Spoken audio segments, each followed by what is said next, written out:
Hello.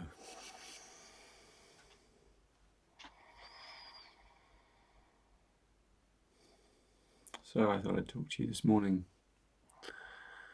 about the pearl and give you a little tidbit.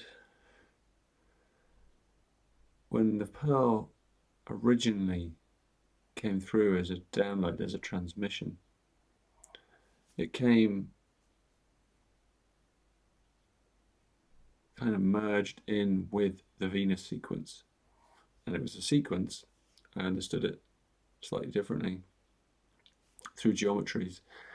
And the pearl itself, which is a position of the planet Jupiter before you were born, 88 degrees before you were born.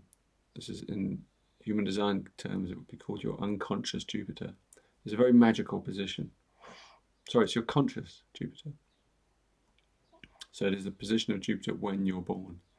It's a very magical position, but only in terms of the sequence. So you know, as an astrologer, you might look at that position and make all kinds of interpretations, but without understanding the whole sequence of all the other planetary activations and what they lead up to in the storyline, you don't fully understand what that pearl really represents without looking at the whole sequence and the narrative of your inner life and its evolution.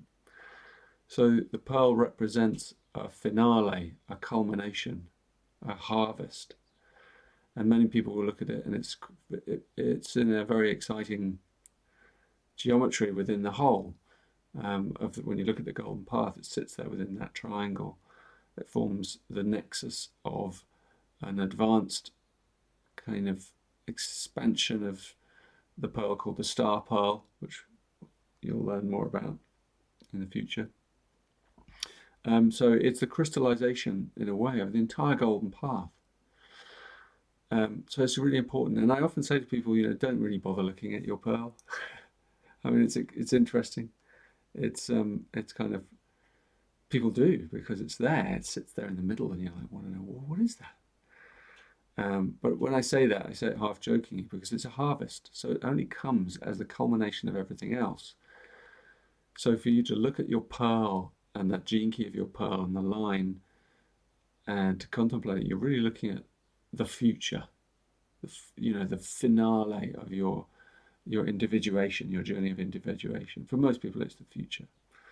But in another level, it's the now, because it's inside you, and it is useful to contemplate it, because even though you might be contemplating your future, you're contemplating it in the now. And so you're actually irradiating it, and it might give you something precious. So here's my tidbit. In the old days, as I was doing Venus sequence and pearl, I used to call that point, the pearl, I used to call it the release of miracles. And I was thinking about that recently. It came back into my memory, and I realized that actually that is exactly what it is, because it sits like a spider in the middle of this quantum web, and all the work you do in your golden path, all the contemplative breakthroughs, the insights, the epiphanies, they all lead to this crystallization in the pearl. But more than that, they also lead to a release of what we would call miracles on various levels of and dimensions of reality, because it sits where it sits in the middle of everything. And so at a certain point, when you have attained a kind of inner equilibrium through unraveling your golden path, and your sacred wound, the core, and your vocation is beginning to shine out, and you're aligned with your culture, and your brand has been refined so that everything is really fitting beautifully, then this pearl begins to dawn. And all those other things got to rely on all those other things. The EQ is in a state of balance with the IQ. The attractor field is clean and magnetizing, the synchronicity field of your aura. Your purpose, you're anchored in that. You've had deep breakthroughs from your activation sequence, and your challenge is something that you are embracing wholeheartedly. When all these things, these ingredients, and your SQ is shining, and softening across your heart, when all these things are balanced and humming along, then the pearl begins to crystallize and dawn. I often say the pearl dawns. And it's a trigger point in a way. There's a trigger that gets released. Miracles get released because the synchronicity field that is the collective consciousness that the pearl represents begins to be triggered. And so things and people and events that are connected to you through chains of Dharma begin to unravel. That's what it is. It's like an unraveling of the weave and the tapestry of your inner life. A whole series of events as your true Dharma begins to kind of unravel before your eyes.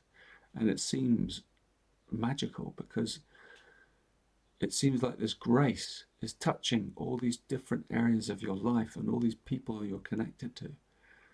And it's traveling through the fractal lines, the grace, and it's opening and popping people and opening doorways and possibilities and opportunities that have been waiting, that have been up until now closed or dormant. So when you come into this space of grace, and may grace grant that you all do, because you all will one day, it's just each person has their own timing, then I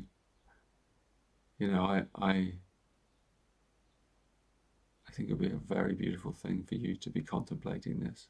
So look at your pearl, look at the line, and allow your intuition to travel into that, and just rest on it and feel the buzz and the vibration of what will be released, because there's a code in there that will release all those miracles. And what is that code? Something has to happen inside you. And when that thing happens, it's not only inside you, that grace has to unlock it around you. Often it's in others, and miraculous things, forgivings, and whatever they are, whatever form they take, that siddhi, that shadow, that gift in that siddhi, that's going to catalyze all manner of magical currents and miracles in your life. I sound like a soothsayer, but I can guarantee you that this is true. Enjoy this contemplation.